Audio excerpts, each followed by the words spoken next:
안녕하십니까. GBA-TV 농업뉴스입니다. 장마 뒤 농작물의 병해 발생이 많아지고 과수 일소가 발생 등 피해가 우려됨에 따라 이에 대한 대비책을 마련해야겠습니다. 일소과는 과실이 과다한 햇빛에 노출됐을 때 광과 열에 의해 발생되는 증상으로 과피색이 흰색, 엷은 노란색으로 변하고 증상이 심해지면 세포가 괴사해 검은색으로 변합니다. 또 오랜 장마로 흐린 날이 계속되다 갑자기 맑은 날이 되면 과실 내부에 활성산소가 생성되고 지방, 단백질 피해를 받게 됩니다. 이를 예방하기 위해서는 기온이 31도 이상 될 때 오전 9시부터 오후 해질 때까지 과원 수관 상부에 미세 살수를 실시합니다. 또 탄산, 칼슘 등 일소 억제제를 이용해 빛을 차단하고 반사, 산란시키는 방법과 55% 차광망을 이용합니다. 특히 사과, 외성 밀식 재배 농가는 과실이 햇빛에 노출되는 경우가 많으므로 피해 입지 않도록 대비를 철저히 해야겠습니다. 또 오랜 장마로 스패를 받아 뿌리 기능이 약해져 일부 고추 등 노지 작물에서 탄저병이 발생하고 있는데요.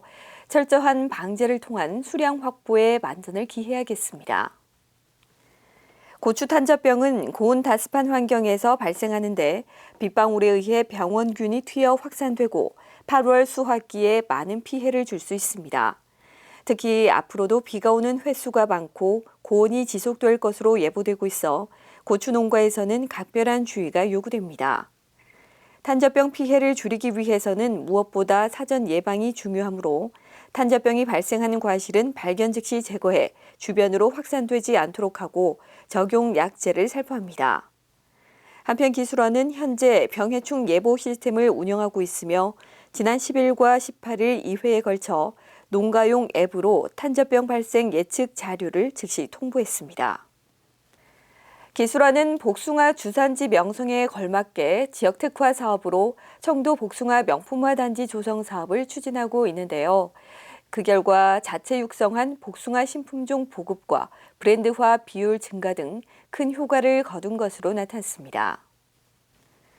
기술원은 지난 2017년부터 주요 장목반 6곳에 공동 선별 출하 시스템을 설치하고 시장별 맞춤형 판매 전략을 운영해 소득이 42% 늘어나는 성과를 거뒀습니다.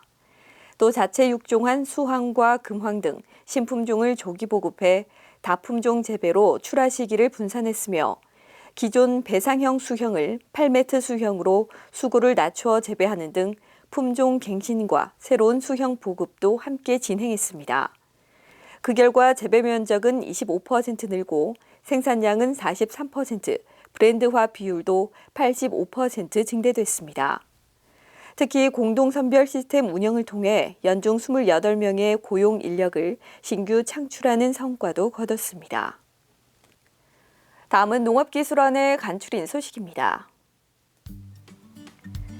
농촌 지도자 도임원 시군회장 연찬 교육이 지난 31일 농업인회관에서 열려 도지사 표창과 농촌 지도자 대상 시상, 수상자 사례 발표 등이 있었습니다. 농촌 치유 자원 상품화 사업 역량 강화 교육이 지난 30일 경주에서 비대면 방식으로 진행돼 치유 서비스 상품 개발에 관한 교육이 있었습니다. 풍기인삼연구소는 지난 30일 시험포장에서 ICT 적용 인삼 관수관리 기술개발 과제 등 13개 세부 사업에 대해 중간 진도 점검을 했습니다. 유기농업연구소는 근권 토양세균 100여 점을 대상으로 유용 미생물 기능성 검정과 생육 촉진 균주를 선발합니다. 본격적으로 방학과 휴가철이 시작됐습니다. 건강한 여름을 나기 위한 생활 속 수칙을 잘 지켜가며 이번 한 주도 보람된 시간 보내시기 바랍니다. 이상으로 GBA-TV 농업뉴스를 마치겠습니다. 고맙습니다.